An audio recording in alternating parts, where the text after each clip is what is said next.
Hey guys, you probably watched this yesterday, but then I realized I didn't do enough research, and basically this is going to be a re-upload with some fixes. Hey guys, what's going on? This is Panstar Dragon, and today we'll be doing the top 5 best AD carries for solo queue as of patch 5.8.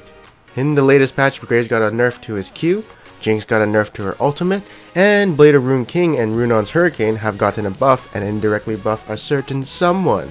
I'm not sure who, but these changes actually mean that the tier list must change. And now with all that being said, let's get started.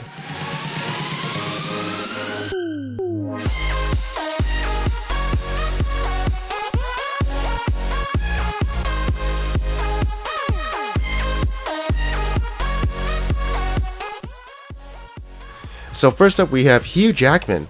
So even though Hugh Jackman did get nerfed in this patch a bit on his Q, I think his burst is actually still pretty good. I mean, it's only 20 damage off his Q at level 9, and during the laning phase, usually the levels is determined by levels 1 to 6. So you're looking at basically 10 damage off his Q, which isn't that big of a deal. Does he still have his burst combo with his Q and R and killing everyone in a team fight? Yes. Is he pretty tanky for an AD carry? Of course, his passive. Doesn't he have an escape, which gives him attack speed? Yes, he does. So honestly, it's not that big of a deal that got nerfed. He's still going to be a good AD carry. And yeah, there's not much to say about him. He's always been good. He's really good in the early game and mid game, and you know, he's actually better than Corki in the late game. He contributes to the team fight with his Q and R. The only thing I don't really like about Graves is his late game. It kind of falls off because he's kind of short ranged, but basically that's the only thing that's holding him back. If he is a really fed AD carry and he has like a Bloodthirster, i.e. Phantom Dancer, it's going to be really hard to take him down. Next at number 4 is going to be Bayonetta. I don't know her actual name, but decent game. So Vayne, pretty good in the current meta right now since there is a bunch of tanks. And you know, she is a tank killer with her silver bolts. Plus, it's really hard for tanks to actually kill her, and the only thing that really can kill her are assassins.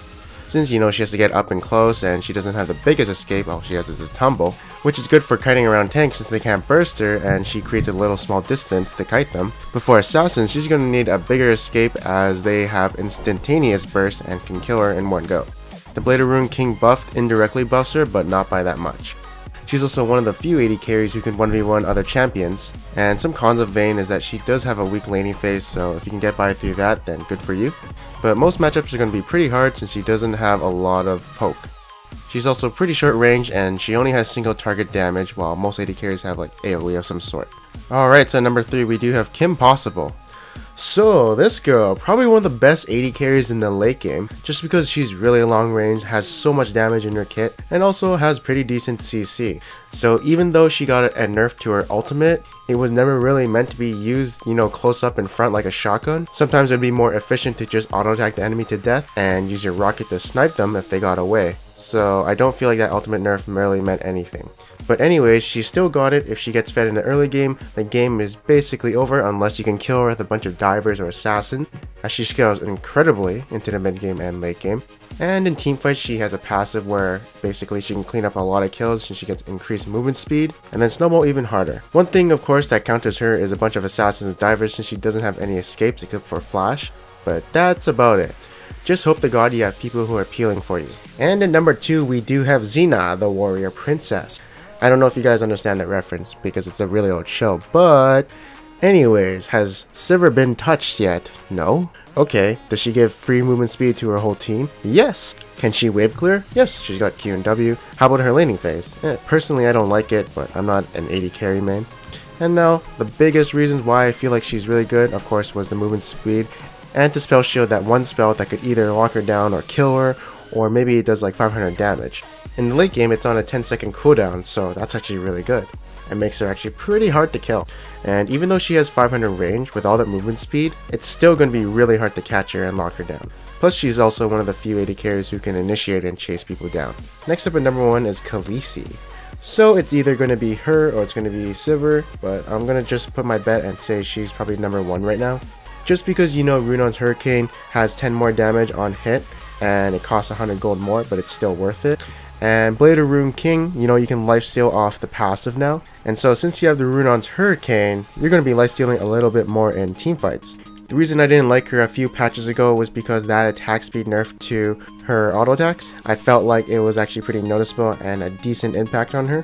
And like, maybe I misjudged her too much, maybe she deserved to be in the top 5, but with this, I feel like she deserves the top 1 spot right now. You know, she's obviously more of the mid-game champion and kind of falls off later in the game, just because there's a lot more damage coming from the enemy and it's a bit risky to kite around those enemies and auto-attack them unless you're like way ahead of them. But otherwise, her mid-game is insanely strong once you get that Runons and Blade of Rune King, especially with this tank meta, of course. And as an honorable mention, I like to give a shout out to my boy Draven.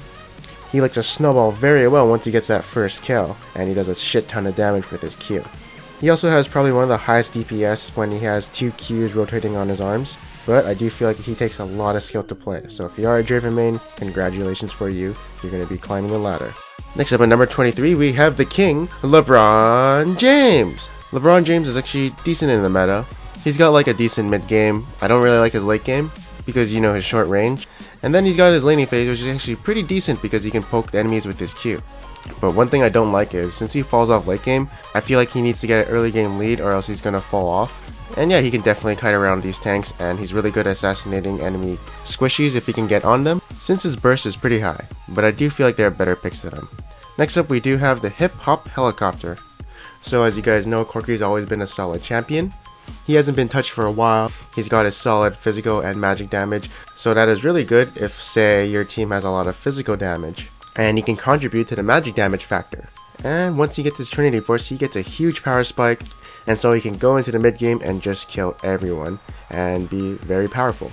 He also does scale with levels, so once he reaches level 11, that means his rockets will be doing a ton of damage, and that's where he excels at. Now there are some cons of Corki that I don't like, and some of those are he's not long range, except, you know, his poke coming from his R. He falls off late game because he has no AD steroids or attack speed steroids, any of that, and the spells don't do as much damage as they would in the early stages in mid game, and Q can be somewhat hard to hit in lane. But other than that, he's still pretty solid. Hey boys and girls, thank you guys for watching my video. I hope you guys enjoyed it. If you guys did enjoy this video, maybe you'll enjoy some other tier lists right up there. There's going to be top, jungle, and mid laners.